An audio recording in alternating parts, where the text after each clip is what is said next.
Okay, hey there. This is Darren with CV Hearing Partners, and I'm here today with Scott Myatt to talk about M&A in the hearing care space. So, Scott, thanks for joining us. Absolutely. Glad to do it. Yeah, just really quickly, I'm happy to give a quick background about myself, and then love to also have Scott tell you about himself as well. Again, this is Darren Xu. I'm the founder of CV Hearing Partners. Just a little bit about myself. I started my career in finance.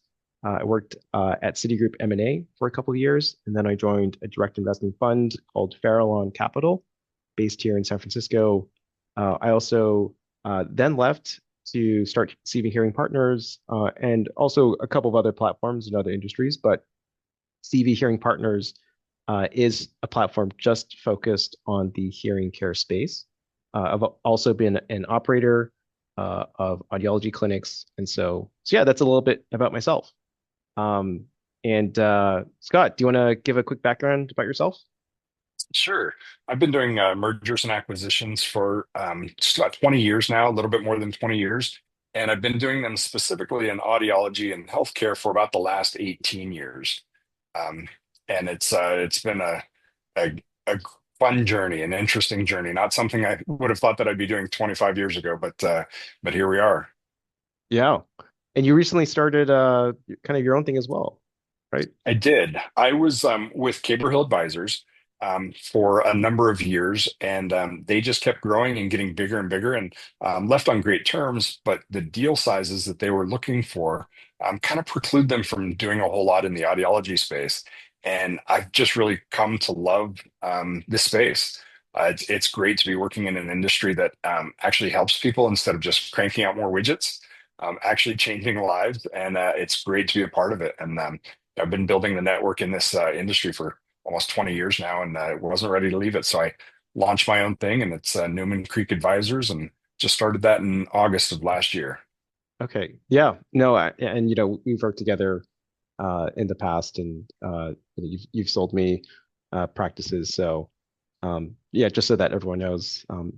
But yeah, so I think wanted to hit a couple of topics today that are relevant not just to the M&A environment, but also just about hearing care in general. And kind of like a nice little icebreaker, I figured would be just hear about how each of us got into the hearing care industry. So, Scott, sort of what was your journey or your foray into the hearing care space? Yeah, it was a complete fluke. I'm not going to lie, I didn't target this industry or anything like that.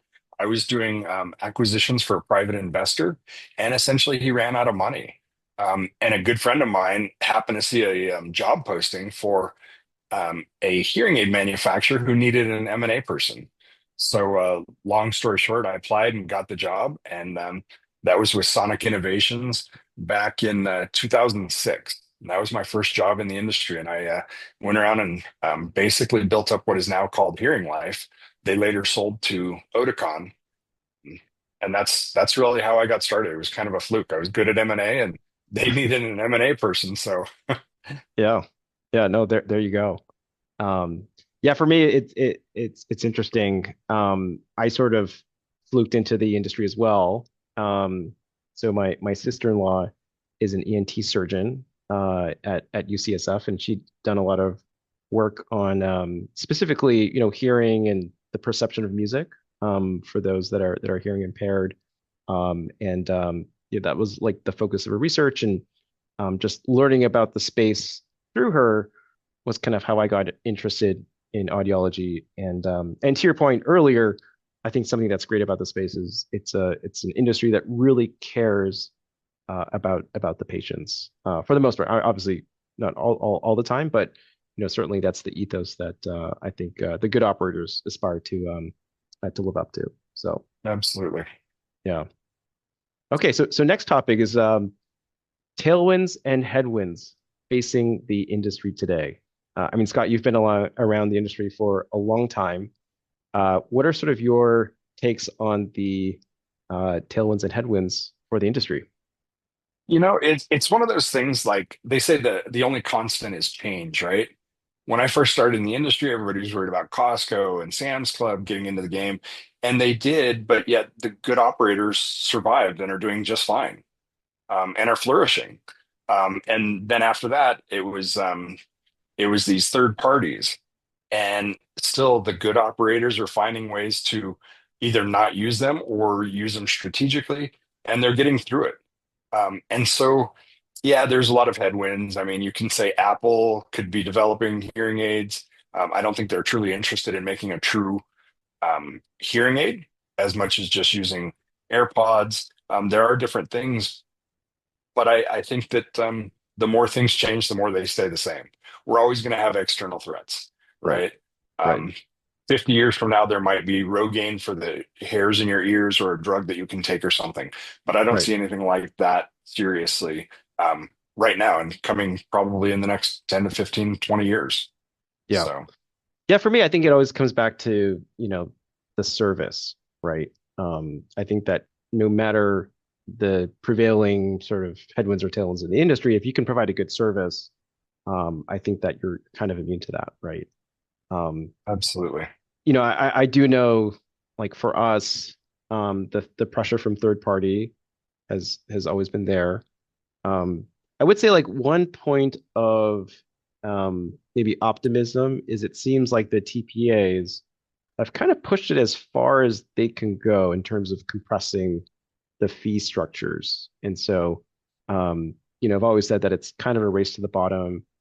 We don't participate in TPAs really, and we really focus on private pay. But yeah, it does feel like the ability for people to get care through TPAs is winnowing because a lot of the practices just really you know can't really do well with that kind of fee structure, right? Yeah. So I sort of see that as like a headwind that's becoming a headwind that's becoming a little bit more stabilized. But sorry, Yeah, were you say something, absolutely. Scott? Yeah, one of the other things I guess that sort of popped into my mind, I'm not sure what you said that made me think about it, but um, it seems like there's fewer independent groups, independent trade groups, buying groups, or whatever, because the consolidation of the industry has gone through so much in the past 20 years. I mean, there's not really a lot of independent buying groups, and you can always ask your rep, but obviously they have a bias towards their product and stuff like that. So I don't know that that was always the case, but now there's only a couple buying groups that are truly independent right now. Hmm. And so before you had a lot of people in the really big buying groups, and then the manufacturers bought them, which I'll never understand the financial reasons behind that. But a lot of them have sold, and so there's just not a lot of places to go to get independent advice Right. for new practitioners or people wanting to be part of a larger group. Oh, that's interesting. Yeah. Lack of independent advice for private practitioners. Yep. Um, the other thing that I think is kind of worth calling out here today, it's the middle of 2025, but it does feel like in the US, the publicly traded players like Demont and Sonova, I think they've reported slightly weaker results than they were expecting in the US. So I think maybe kind of one sort of headwind, at least for this year. I'm sure it's just cyclical, but it does feel like the consumer is a little bit weaker, not as confident about moving forward with what is a larger investment in their health. So Absolutely. that's something I'm hearing. Um, but yeah, I think like again, broadly speaking, big tailwind is aging population in the US. And this is a population that really prioritizes care, service. And so, kind of going full circle, I think, Scott, to your point, like those that are able to sort of be good operators within the space, um, can sort of weather whichever storm comes their way. Absolutely. And I think a lot of the people that are going to be needing hearing aids in the next 10 or 20 years, myself included, is we're used to having things in our ears. Yeah. And so it's not as big of a deal as it was from the generation ago that never had anything on their in their ears. And so it's kind of Yeah. second nature to a lot of us. Do you remember when like walking around with AirPods was like kind of a thing and you'd be like, oh, someone's, got these Oh little yeah, it was a status stalks in the symbol. ears. Yep. But but to your point, I could walk around all day. Well, right, maybe not all day, but for hours, just like with my AirPods in, listening to a podcast or whatnot. So yeah. Yeah. Okay. All right. Next topic is how much M&A activity is there going on out there? And just what does the market look like, Scott? Yeah, so that's a great question. It's an interesting question because M&A across the industries has been down for 2025. There's so many huge question marks with the economy and tariffs um, and if you could predict that, then tell me where to invest my money because I can't predict the next week, much less the next 6 months. Um, Yeah. what the good thing is good businesses are good businesses and we're still selling businesses. As a matter of fact, I had first closing from Newman Creek was earlier this year, and it was a great transaction. So the overall M&A market doesn't matter as much, at Mm, least in my bias view, for the M&A market for good practitioners in audiology. There's always going to be buyers. Now, the buyers are always changing. The buyers aren't the same buyers that they were 5 years ago, but there's always going to be buyers for good clinics in audiology, in my opinion. yeah. Yeah. No, similarly, like for me as on the other side, right, as a buyer of clinics, I think even if it's like, a slightly weaker year in terms of performance, like, we take a long-term perspective, right, on, hey, how's the quality of the business, right? And so, okay, maybe 2025 is down, and I understand that the industry's down, in general, and so we can sort of normalize for that. And yeah, I think like I give credit to practices that just have like a really strong history of patient care. And again, like the volatility year to year will always be there. And I guess there's no ideal time to sell anyone's business per se, but yeah, interesting to hear that like M&A is down. And I wonder if that's maybe tied to sort of decreased activity from the manufacturers, which we'll get to, I'm sure. Um, I'm and when I say it's down, I think it's across multiple industries, just down in general mm, with the larger M&A activity, not just in audiology and hearing aids, but across all sectors. It seems to be down. At least Q1 was down. It looks like Q2 might be picking up a little bit, but right now it doesn't look like it's been a stellar year so far for most M&A activity. right, right. Yeah, I know a lot of folks were cautious around like the tariff sort of uncertainty. Feels like we're getting a little bit more clarity there. It's interesting. If you look at the stock market is, I think it's up a little bit year to date. Um, and so it seems to have shrugged it off. So I guess we'll kind of see where the M&A market goes from here. Yeah, I did read William Demont just made a large acquisition in Europe that was announced Oh, today. okay. Oh, So wow. Okay. I did not read that. I'll have to look into that it one. just came out today. I'd give you more details, but I didn't read that far into it. I was getting ready for this, so I just saw Yeah. a headline. Yeah. It's so interesting. When I read the results of Demont, it puts into perspective, like Demont is truly like a global business. Here we are we're really focused on North America, but yeah, Yeah, they have other gardens to tend to as well. absolutely. Uh, okay. So Scott, let's talk about succession planning. Um, for owners of businesses that are looking to sell, looking to transition, like when should they start to think about it? So there's a proverb that's I've heard that it's Chinese, but then I just read today when I was looking it up to quote it that it may not be of Chinese origin, but whatever, it's still apropos. I think it's the best time to plant a tree is 20 years ago. Mm, The second best time is now. And mm, so, I did a presentation at a conference last year and really said just that. If you have the end in mind, you might design your business a little bit different to get to that end. And so really the best time to start planning, if you haven't already, is right now. Um, People come to me all the time, and I love it when they do. It doesn't result in instant business for me, but hmm they say, "Hey, I want to sell my business in 3 to 5 years. What should I be looking at doing now?"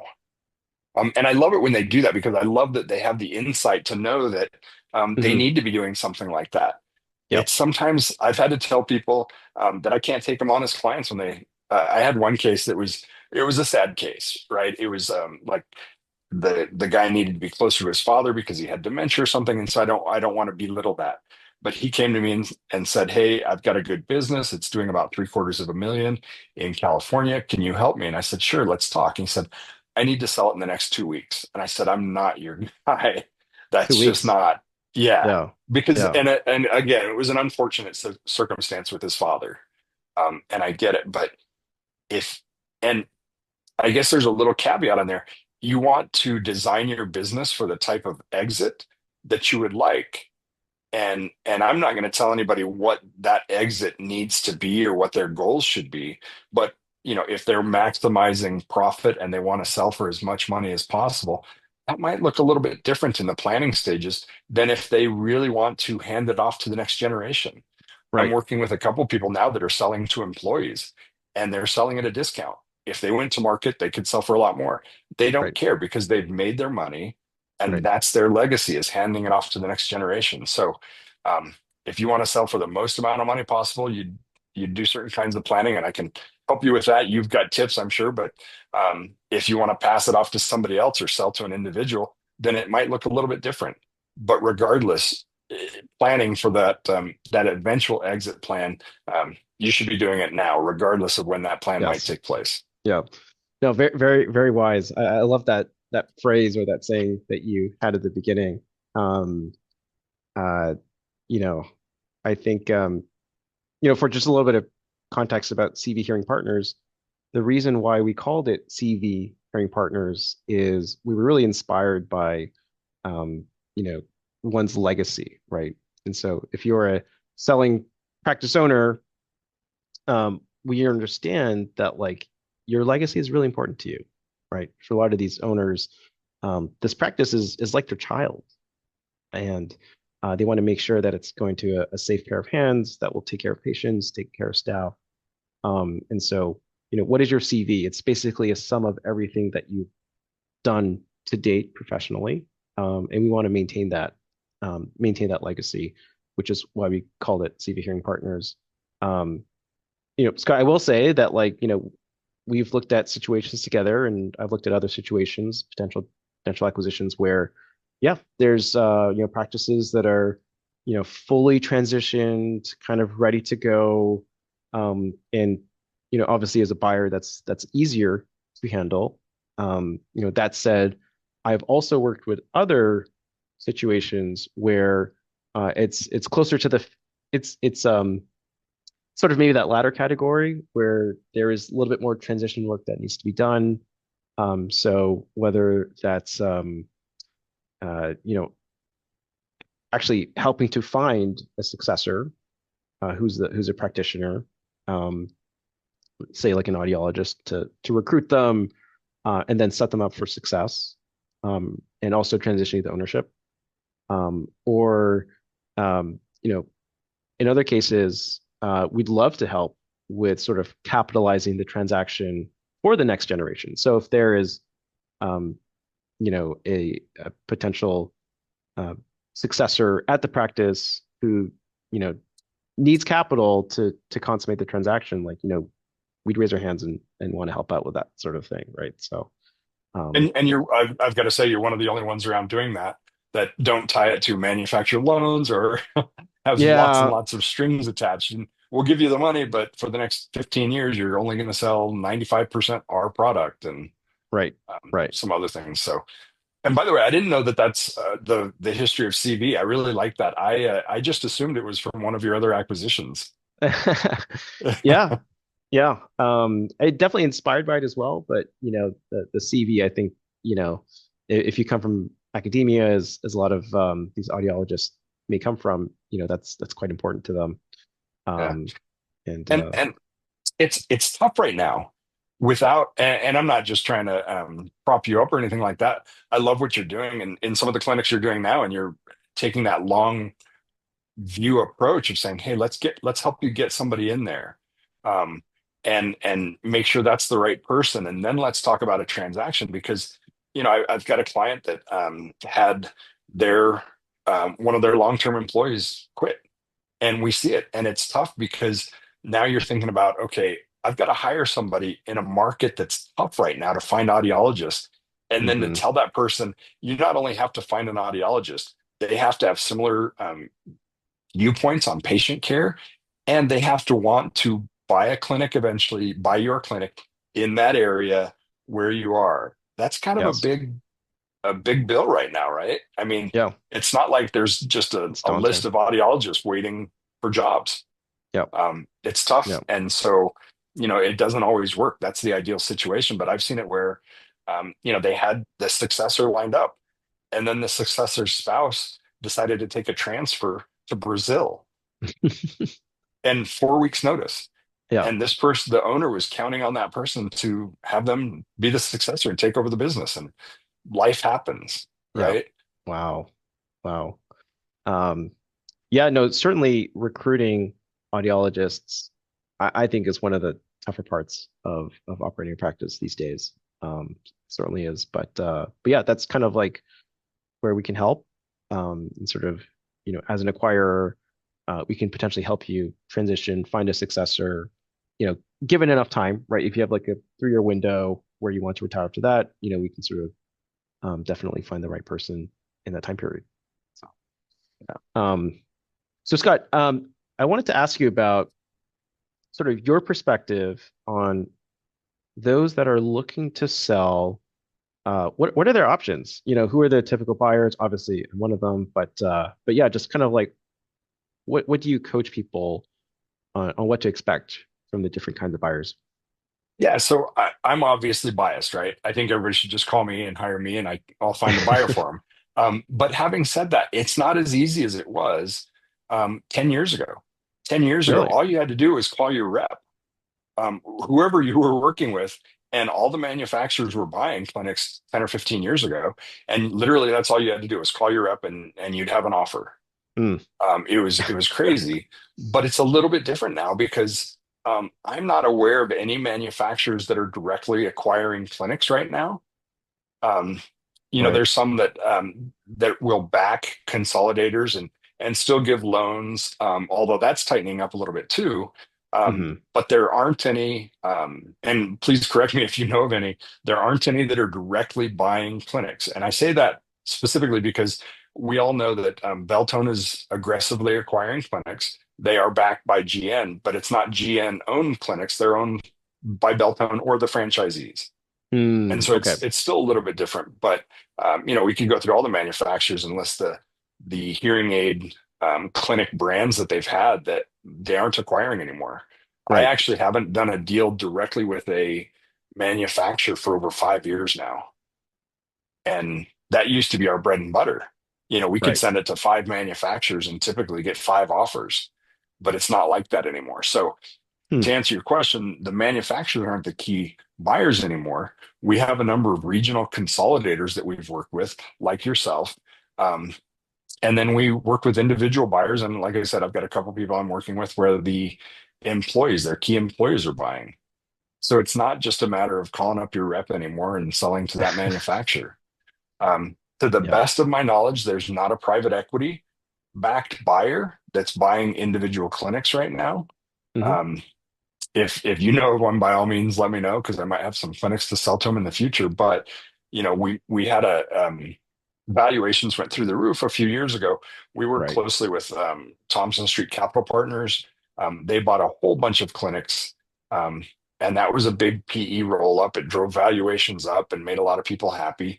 Yeah. We worked pretty closely with them, and then they sold to Sonova. Mm. Um, That was kind of and like the last, so, and to my knowledge, that was like the last big sort of transaction in the yes, space, that's right? Yeah. to my knowledge, that was as well. Yeah. Um, and so, there's a lot of examples like that. That's the only PE play that I've seen in the space other than Savantos, WSA, stuff like that. But that's not on the clinic side as much as it is the manufacturing side. Right. Right. Okay. Got it. Um, and so let's say you've come to the point where like you want to sell your practice. What should they expect in terms of the process, the deal process? Yeah, so it really depends on if they're running a process through somebody like me or if they're just going out on their own. Um, if they're going out on their own, there's not a whole lot I can say about that other than they can still do it on their own. It's tougher and you might only get one bid. It's kind of a tricky process because it's one of those things like unlike selling a house, when you're selling your house, you kind of want everybody to know so that you hope that you find that needle in the haystack and you find the Hmm. buyer. Hmm. But when Hmm. you're selling your clinic, you really don't want anybody to know except for the eventual buyer. You Right. certainly don't want your patients knowing. You don't want your competitors knowing. You don't want your manufacturers knowing. You just want the eventual buyer. So it's a little bit trickier. But when they list with somebody like me, and this isn't a sales pitch, is we go through a long process of gathering their information, putting it on the market, but we don't list them on a website or send out business broker type emails where we say, hey, we've got 20 businesses. Let me know if you're interested in any one of these. We're pretty specific in how we target the buyers. We know who's buying in what areas. Right. We work with the owners actually to say, hey, what about these people? They're in your area. Are they somebody you would consider or something like that? So if you've got somebody that has approached you, I tell people that all the time. Hey, you don't have to use me. Call me and get my advice if you get an offer from them, and I'll tell you whether I can beat it or not. I literally Mm, had a call like that on the East Coast yesterday, right. and I don't know that it'll go through, but I said, you know what? That's a pretty good offer. I'm not going to tell you that I can get you a better offer. Right. There's some Right. other things that weren't great about the offer. We're working through those. Okay. Um, and she did that completely without me. So it's not like you have to use somebody like me.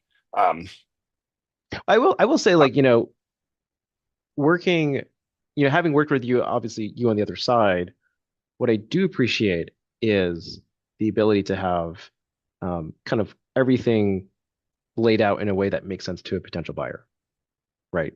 So, okay, you've yeah, got the financials here, you've got the operations here, um, you know, and it's not chaotic, right? Whereas I feel like maybe if it's kind of like a one-on-one negotiation becomes a little bit trickier from that perspective. But yeah, yeah, whenever I sit across the table from you, it's always a good experience. I appreciate that. And it's just it'd be like me fitting a hearing aid, right? Like I would have no idea what to do. I Mm, would I would mess it up so badly because that's not what I do. What I do is help people buy and sell businesses. And just the other day, I had last week somebody made an offer. A client of mine made an offer for a business to buy her partners out. And I looked it over and I said, look, and she's a valuation. So I helped her with a valuation, not okay. helping her with a negotiation. But I said, it's okay. But, a true offer has these points that you don't have. So they can't really accept this because these things aren't defined. Sort of like Mm. me fitting a hearing aid and I might forget to like program it or some key step, right? Because Right. that's not what she does. And the other thing that I always warn people about is like you still have a business to run. And the key thing when you're going to sell and when you're thinking about selling, isn't selling your business, it's keeping the revenue up and keeping the patient flow and stuff. And if you kind of take your eye off the ball on patient care and keeping that revenue up because you're thinking about selling and you're working so hard on that, then you're going to end up selling for less money than you could have Mm, because people are going to say, wow, why did your revenue drop the last 6 months? right. Well, it's because I was answering all your questions. That's why. So when you Yeah. use somebody like me, that's our job.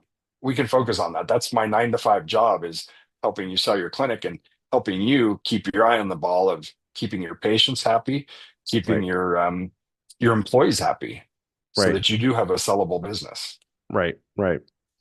Yeah. Look, as an operator, I do know how hard it is to balance, uh, those two things. Uh, you want to focus on your KPIs. You want to make sure that your employees are taken care of, and you want to make sure that the patients, obviously, the patient care doesn't slip. And Yeah. if and sort of what gives, it's kind of like your time, right? And I feel like I'm sure like a lot of the sellers just have to pull a lot of nights and weekends and do a lot of work, extra work, right? That's a drain. Yeah, it can be a Yeah, lot. absolutely. It can be a lot. Um, okay. So Scott, next topic is what kind of valuations are you seeing at the moment? Yeah, no, that's a great question. And to be honest with you, I don't know that they've changed a whole lot. Okay. Um, I think that they Even will even start. though even though interest rates have increased versus say 2019 or 2021. I think that they will change over Okay. time. And we're not seeing some of the crazy valuations that we saw when we had all the manufacturers buying Hmm. and the private equity buying. Right. But business, there's general rules of thumb in business, and you want to be able to recoup your investment in 3 to 5 years. And so what that typically means is most businesses are selling for 3 to 5 times your true profitability. Okay. And that's not just in hearing, that's in a lot of other businesses. I mean, there's always outliers like dot coms and right now probably AI companies, I'm sure, going for ridiculous multiples. Um, Yep. but and the market is the market. And so sellers don't really get to dictate the market, but what they can dictate, or to a certain extent, is making sure they get closer to that five multiple than the three multiple. Hmm. And the difference between the three and the five is the attractiveness of the business. Right. Right. And And sorry, so Scott, there's a just lot of things that can, yeah, go ahead. yeah, just to jump in. So like um maybe for the audience, just as far as like what you mean by true profitability, it might just be helpful just to sort of walk people through that, like the adjustments they Yeah, may consider for. yeah, absolutely. So what if I were buying a business, what I would want to know is how much money am I going to be able to put in my pocket as the owner of the business? Hmm. And so, as I've already stated, I'm not an audiologist, I'm not a hearing aid specialist or anything like that. So I would look at it from a true investment. And so right now you might be paying your children um, $20,000 a year because it's a tax write-off and they don't do anything but maybe empty the trash in the summers when they're home from college. I'm Hmm. not going to pay them to do that. You might be renting or leasing a car. You might be paying for all your family's cell phone plans, which isn't going to continue. Right. All those are pretty common, and it's a great reason to own a business and you should absolutely take advantage of those up to a certain point. When they get in the illegal realm, that's Yeah. most Yeah. buyers are going to walk away, Watch and out. I've Watch seen out. that. Yeah. So it's not just the money that you as the owner are putting in your pocket, it's the money that you as the owner could be putting in your pocket. Now, one thing that I see a lot of inexperienced valuation people or brokers do is they forget to include the owner's salary or placement salary. Right. So if I'm buying your business and you're the audiologist and you have one other audiologist and you need to retire, I have to replace you. And you might be paying yourself 200,000 a year. I'm not going to replace you with a $200,000 a year audiologist. I might be able to replace you with $100,000 a year audiologist. So that means that I'm putting 100,000 in my pocket, not 200 that you were, because you're paying yourself as the owner and as an employee. Hmm. And people get hung up on that and they say, well, I'm making 200,000 a year. Yeah, but a buyer looks at that and says they're only going to make 100 a year because Right. they have to pay Someone else. 100,000 to replace you. Right. Yeah. So, Yeah. Got it. Yeah. I'd say from my perspective on valuations that that range that you mentioned, 3 to 5 times cash flow is kind of what I see as well. Um, and and yeah, that's kind of the latest as of 2025. Maybe in the future it'll go up. Maybe in the future it'll go down, but for the moment, that's what it seems like. yeah. So And um, that's pretty solid across a lot of industries. okay, got it. Yeah, not just hearing care, but other industries. Yep. Understood.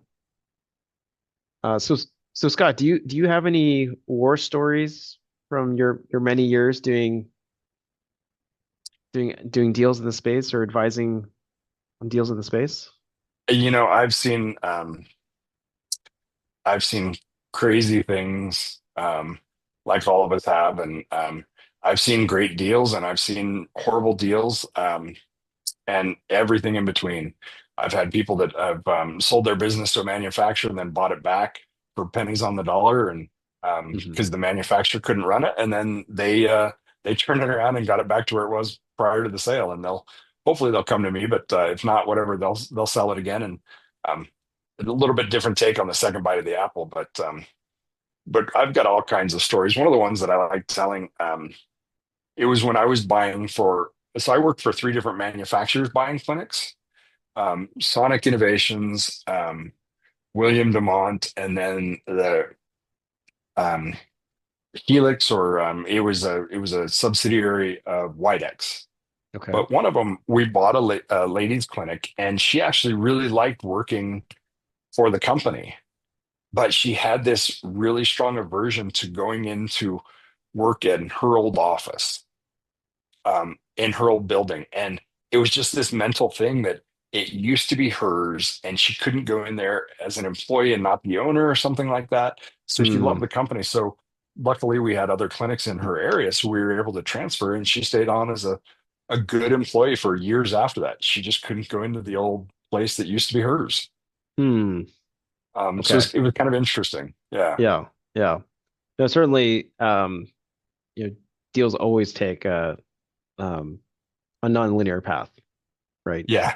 Um, I remember, yeah, just 11th hour, there's always things that come up, and it's really just a function of it's a process, and people need to, I think, just get to know the business in detail as a buyer, and um, the seller also needs to make sure that they're running the business as they normally would.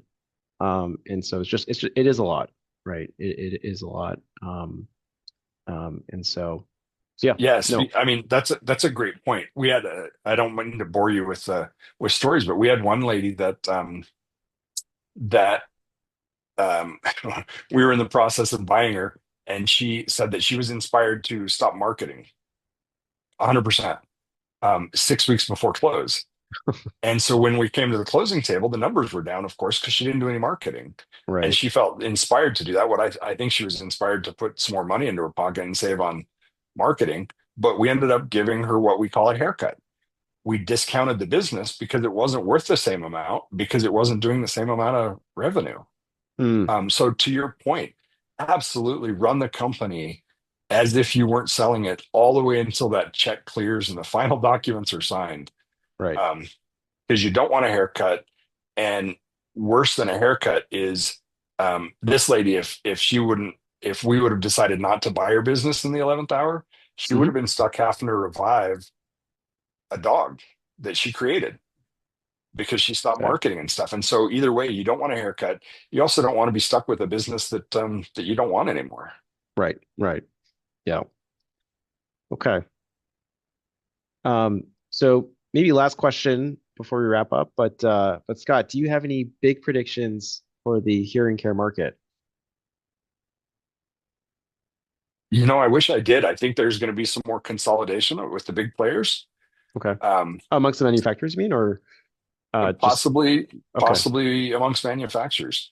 Hmm. Um, but we'll see. We've seen a couple big ones happen the past 5 or 10 years. I don't know that it's quite over yet. Um, Okay. can't give you any names or any real strong predictions on who it could be, Hmm. but um, but I think there's a lot of money in manufacturing hearing aids, Hmm. um, and For so the a lot of these, manufacturers. Yeah. yeah, and a lot of these companies, to their credit, they have it in their bylaws and their corporate governance that they're not allowed to do anything in their corporations that aren't allowed to benefit hearing impaired. Mm, And so if you want to grow your company, there's only a couple ways to do it if you have to stay within the bounds of helping hearing impaired people. And right. one of them is acquiring clinics, which they've sort of slowed down on, but it's acquiring other clinics as well. Or I'm sorry, other tangential businesses, whether they be other manufacturers or buying groups or something. But investors want a return on their money, not sitting in the bank and um, well, big manufacturers bank just earning a little bit of interest. So they've got to do Right. something with their money. And like I said, some of them are limited to be able to, they can only spend money in hearing healthcare. Hmm. Well, Scott, here's my big prediction. I I'd might love to hear be, it. Yeah. maybe I'm naive, maybe I'm being Pollyannish, but yeah, I think that third party is going to have a tough time. I think we'll see kind of uh, don't want to say blowback, but just I think that the more that clinics opt out of third party, the more we'll see the pendulum shift back to to private pay. And um, I think that, third parties made it so tough for individuals to get care. You have to travel a long distance to find the clinic who's booking out to December. And if they need to rebook, like guess who's first to get rebooked? It's you. You're the first to get rescheduled, right?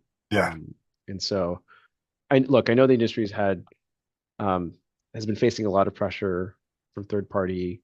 But yeah, my big prediction is that things are going to start to go back in the other direction.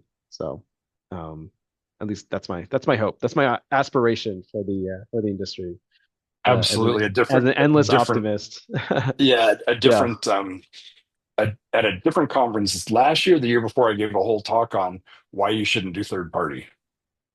Mm, Um, and people understand the immediate pain of doing third party, the low reimbursements and all that stuff, and the patient's not really yours and it's not in hmm their best interest. And I absolutely agree 100% with a lot of that, or with all of that. The other thing, on the end of your career in audiology, it really hurts your valuation too. mm, I don't see yeah. buyers out there that give full credit for revenue that's brought in by third party. But buyer, on the other hand, buyers love it when you say, "Oh, they don't do any third party at all." Yeah. Well, for me, it's a very simple sort of correlation. For us, we really prioritize patient care, and it's just really hard to provide that same level of patient care when you're doing a lot of third party. And again, it's not because like um, it's the practices um, intent or whatever, but it's just to make it work, you really need to be cycling through patients at a pretty high rate, which I think does harm the quality, right? And so yeah, again, just like for us, um, again, as buyers, really focused on patient care, and looking for practices that are aligned with that model as well, which for us Absolutely. tends to be more private pay. Yeah, So and third party limit the number of appointments that they can have, and then they're paying out of pocket, and that never feels good, even though they should have been paying out of pocket from the start. But you're absolutely right. It absolutely inhibits the ability of the practitioner to provide the patient care that they probably want to, right, right. So especially when they're told that, hey, that's not your patient, that's our patient. right. I mean, Scott, like as a hypothetical, imagine this, right? Let's imagine that every single provider in the US turned off their availability for third party, right? The system would be forced to go back to private pay, right? And so, and people would get better care, right? Um, I think it's something where and I think again, people are starting to realize it. People are starting to realize it's hard to make the numbers work. Availability is getting worse, and that's becoming a bit of a vicious cycle um, for those programs. So, anyways, that's my big prediction. Fingers crossed. Yeah. But we'll see. We'll see. Um, And no, I think you're right, and I hope you're right. well, Scott, thank you very much for the time. Just yeah, how should people reach out to you if they want to if they want to talk to you or speak Yeah, with you? absolutely. They're welcome to call me anytime. I'm sure my number will be in the show notes, or however you do that, or Yep. email me. We actually just got our website up and running like this week. Okay. It's been a long time coming, but we've been working with a local marketing company, and so that's newmancreekadvisors.com. Okay. So Awesome. yeah, Great. And again, if you are interested in learning more about CV Hearing Partners, you can go to our website. It's cvhearingpartners.com. You can also find us on other social media. Feel free to reach out to me directly on LinkedIn or wherever else. And again, yeah, we'll put my info in the show notes as well. So, well, thank you, Scott. And I guess thank we'll you. sign off here. All right. Sounds good. Thanks, Take Darren. care. Bye. Bye.